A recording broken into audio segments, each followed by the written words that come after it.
ابو کیفا کے بیٹے کی سنہری وفاداری۔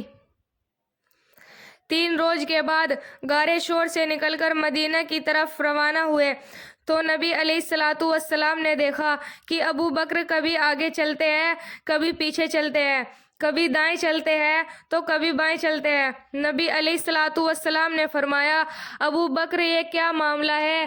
عرض کیا، اے اللہ کے محبوب، جب پیچھے چلتا ہوں تو ڈر لگتا ہے کہ دشمن کہیں دائیں سے نہ آ جائے تو ادھر چلنے لگ جاتا ہوں، پھر ڈر لگتا ہے کہ کہیں بائیں سے نہ حملہ ہو تو ادھر چلنے لگ جاتا ہوں، جس طرح شمع کے گرد پروانہ چکر لگا رہا ہوتا ہے۔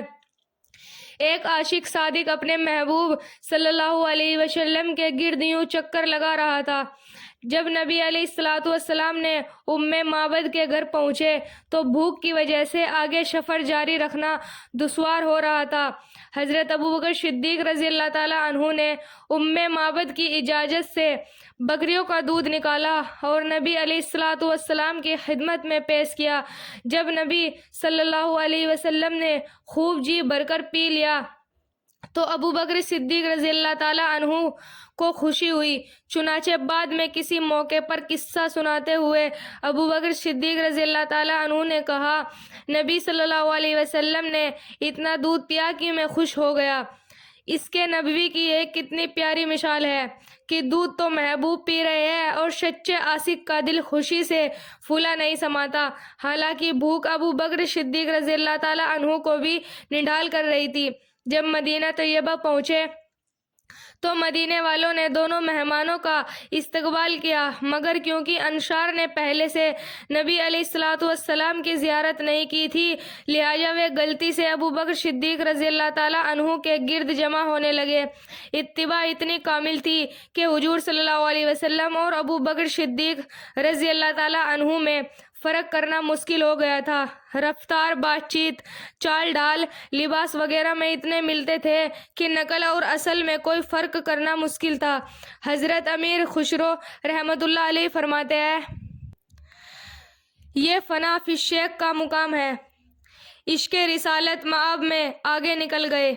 حضرت عمر رضی اللہ تعالیٰ عنہ فرماتے ہیں کہ نبی علیہ السلام نے ہمیں اللہ کے راستے میں خرچ کرنے کا حکم دیا۔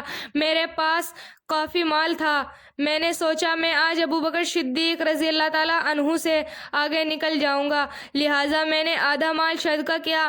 نبی علیہ السلام نے پوچھا، گھر والوں کے لیے کیا چھوڑا؟ میں نے عرض کیا، اس کے برابر۔ اتنے میں ابوبکر صدیق رضی اللہ تعالیٰ عنہ بھی اپنا مال لے کر آئے۔ نبی صلی اللہ علیہ وسلم نے پوچھا، گھر والوں کے لیے کیا چھوڑا؟ عرض کیا، اللہ اور اس کے رسول کو۔ یہ سن کر حضرت عمر رضی اللہ تعالیٰ عنہ نے کہا، میں تمہارے ساتھ کسی چیز میں مقابلہ نہیں کروں گا۔ علامہ اقبال رحمۃ اللہ علیہ نے یہ واقعے کو عجیب انداز میں پیش کیا۔ عشق نے مشقت میں حوالت پیدا کر دی۔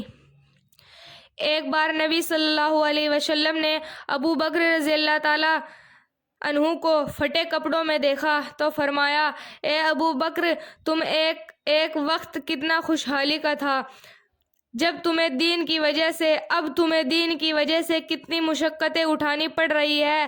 حضرت ابو بکر رضی اللہ تعالیٰ عنہ ایک دم تڑپ کر بولے، اگر ساری زندگی اسی مشکل میں گزاروں، مشقت میں گزاروں اور شدید عذاب میں مبتلا ہوں، پھر بھی دوست کی دوستی میں جو وسعت اور کشادگی ہے وہ حاصل نہیں ہوتی، اگر قبول ہو تو جے نصیب۔ حضرت ابو بکر رضی اللہ تعالیٰ عنہ ایک بار اپنے گھر میں رو رو کر دعا مانگ رہے تھے۔ جب فارغ ہوئے تو گھر والوں نے پوچھا، کیا وجہ تھی؟ فرمایا کہ میرے پاس کچھ مال ہے جو نبی علیہ السلام کے خدمت میں پیش کرنا چاہتا ہوں، مگر دینے والے کا ہاتھ اوپر ہوتا ہے، لینے والے کا ہاتھ نیچے ہوتا ہے۔ میں اپنے آقا کی اتنی بے ادبی نہیں کرنا چاہتا، اس لیے رب کائنات سے رو رو کر دعا مانگ رہا تھا، اے اللہ میرے محبوب کے دل میں یہ بات ڈال دے کہ وہ ابو بکر کو مال کو اپنا سمجھ کر خرچ کرے، اس لیے دعا قبول ہوئی۔ حدیث پاک کا خلاصہ ہے کہ نبی علیہ السلام ابو بکر رضی اللہ تعالیٰ عنہ کے مال کو اپنے مال کی طرح خرچ کرتے تھے۔ ایک حدیث پاک میں ہے کہ نبی علیہ الصلوۃ والسلام نے ارشاد فرمایا، بے شک لوگوں میں سب سے بڑا محسن خدمت اور مال کے اعتبار سے ابو بکر رضی اللہ تعالیٰ عنہ ہے۔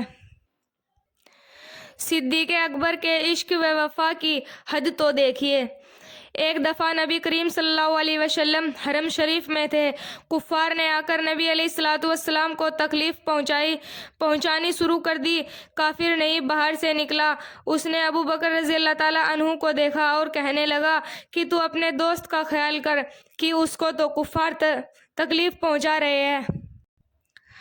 آپ بھاگے ہوئے مسجد میں پہنچے اور مجمع کو کھینچ کر اندر گئے اور فرمانے لگے، کیا تم اس ہستی کو مارنا چاہتے ہو جو یہ کہتے ہیں کہ میرا رب اللہ ہے؟ اب کافروں نے نبی علیہ الصلوۃ والسلام کو چھوڑ کر ان کو مارنا شروع کر دیا۔ روایت میں آیا ہے کہ صدیق اکبر رضی اللہ تعالیٰ عنہ زبان سے صرف اتنا کہہ رہے تھے، کافروں نے اتنا مارا کہ بے ہوش ہو گئے۔ اس وقت ان کے قبیلے کے لوگ وہاں پہنچے اور انہیں اٹھا کر گھر لے آئے۔ بہت دیر کے بعد ہوش میں آئے۔